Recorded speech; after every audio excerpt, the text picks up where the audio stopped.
Also tonight, the New York Times is reporting that President Trump suggested shooting migrants in the legs in order to slow them down after they cross the southern border. Night Beat's Betty Yu with more on this stunning new report. Betty? Veronica and Ken, this reportedly happened during a meeting in March in which President Trump called for a shutdown of the entire U.S.-Mexico border, according to the New York Times. Its correspondents shared details from their upcoming book about extreme measures proposed to stop migrants.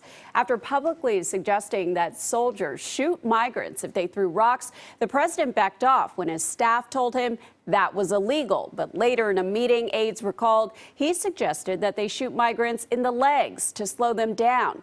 That's not allowed either, they told him. Tonight, Democratic presidential candidate Senator Kamala Harris reacted to the new reporting on MSNBC.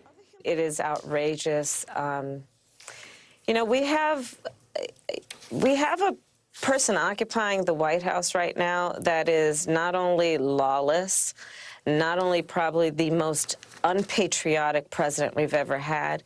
We have someone who is mean and mean-spirited and is confused about what is the real measure of strength and power. According to the New York Times, privately, President Trump also suggested fortifying the border wall with a water-filled trench stocked with snakes and alligators, prompting aides to get a cost estimate.